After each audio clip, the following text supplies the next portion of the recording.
Then eventually down the road, or oh, you gotta love that. That was on the exhaust port.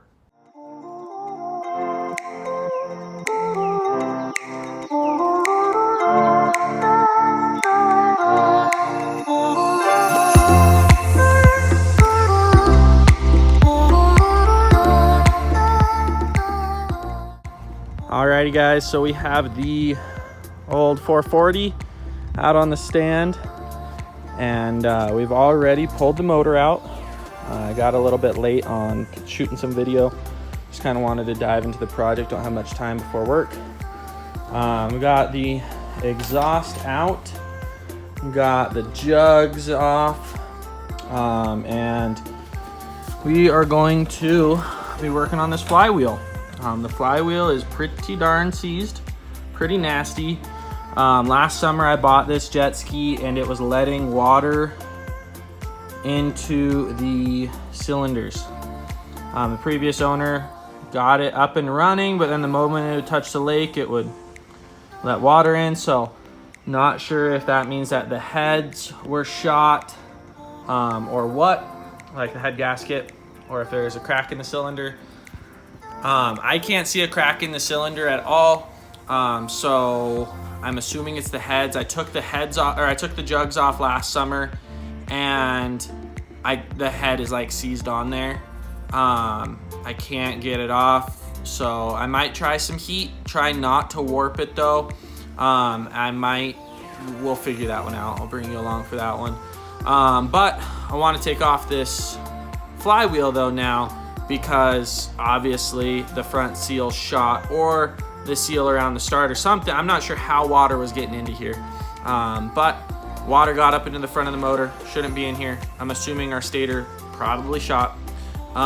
So this might be a little costly. I kind of wish I would have done it last time. So don't sweep things under the rug, guys. You know, take apart your machines. It's not that hard. This front end uses an O-ring gasket, so you don't even have to worry about buying a new gasket to take it off and check a look at it. You do have to have a flywheel puller or a pulley puller to get off the flywheel, and some big sockets to get the bolts off and whatnot. But it's always worth it just to make sure your machines are good. Had I done this last summer, I probably would have saved a lot of time and energy, but I was lazy, just put it on the back burner and never touched it, and now I'm kind of suffering the consequences. So you guys do as I say, not as I do. Definitely a learning experience for me as well. But yeah, we'll take a look and see what we're looking at here. So split the cases, maybe if I can't get this off my flywheel puller. It is just not wanting to get this guy off. So I might need to bring in some heat, might need to bring in some penetrating fluid, and then I need to get a 1/2-inch socket with a 1/2-inch drive. All my 1/2 inches are 1/4-inch drive, and my big impact wrench uses 1/2 inch. So got to get a 1/2 inch socket to fit onto that, and yeah, we'll catch that here soon.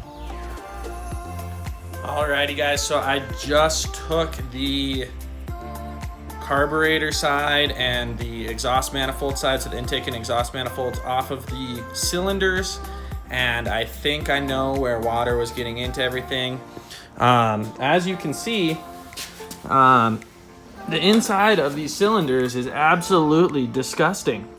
And what I think may have happened is this gasket failed. So this was our main water inlet tube from the pump, and it's coming into the exhaust manifold. And I think it was just coming in here and blew past this gasket. This gasket doesn't look too new or nice. So I'm not sure if it was the mating surface, if it was the gasket, but yeah, I think this is where water was getting in, and then just causing all havoc. Obviously, water was down in the stator portion, the front end of the motor, and that's not good. You know, means that our front seal's not doing what it should be doing. So we also got some other issues. So this thing will likely get a full rebuild, if we're being honest. Do it right if you're gonna do something, you know, or sell it to somebody who's going to, you know, because these are getting harder and harder to come by. It does have 50 over pistons in it, so it has had a rebuild in the past. I'm not sure if this just had too many hours on it, or if the person who put it back together just didn't want to do it right. So we'll take the time to do it right. Yeah, we got some icky like jelly down in here. That's the best word I could describe that with. So yeah, we're in for a treat on this one. So probably need to acquire some more tools. Been thinking of getting a sandblaster setup, not necessarily like the more traditional way that you'd see sandblasting occur, but a little temporary way until we can afford a nice blasting cabinet. Would love to get like a glass blasting cabinet, but we'll get there eventually.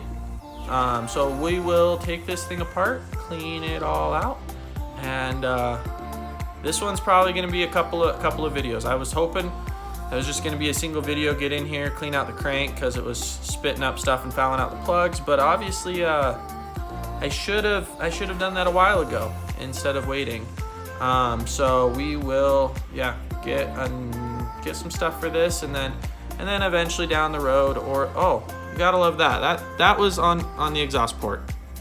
I kid you not, guys. You can't make this stuff up. Just scoop some exhaust. Oh, lovely. We got some jelly in the exhaust. Like that definitely adds like 10 horsepower right there.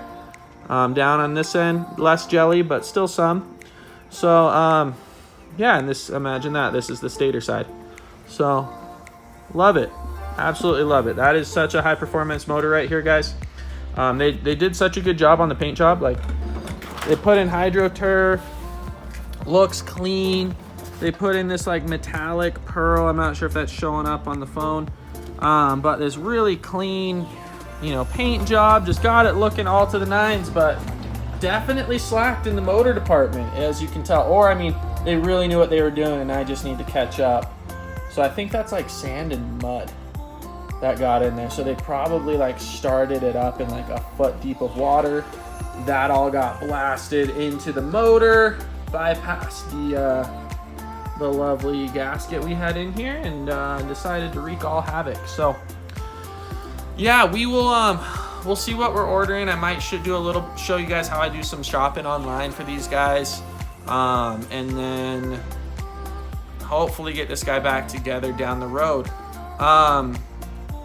Yeah, so we'll see. This may be the wrap for the video. Might make it a little bit longer, who knows. So yeah.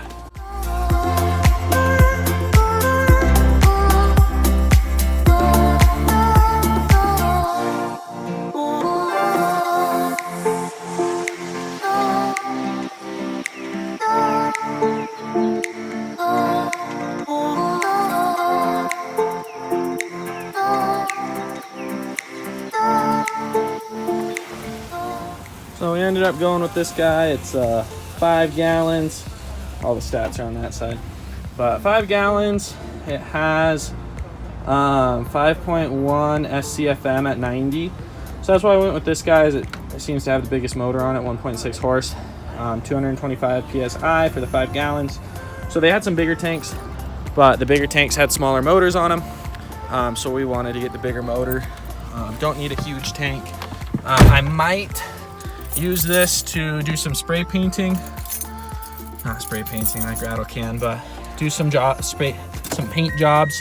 Hopefully for the truck itself, need to paint my front clip, fenders and the hood need painting. And then from there, probably use it for the sandblaster. So I got some parts to make that happen. So that'll be fun. I'll show you guys how to make that work. And then, yeah, decent little air compressor. Spent a pretty penny, but it's a tool I needed to add. So we will see you guys next time. Take it easy, and thank you for watching.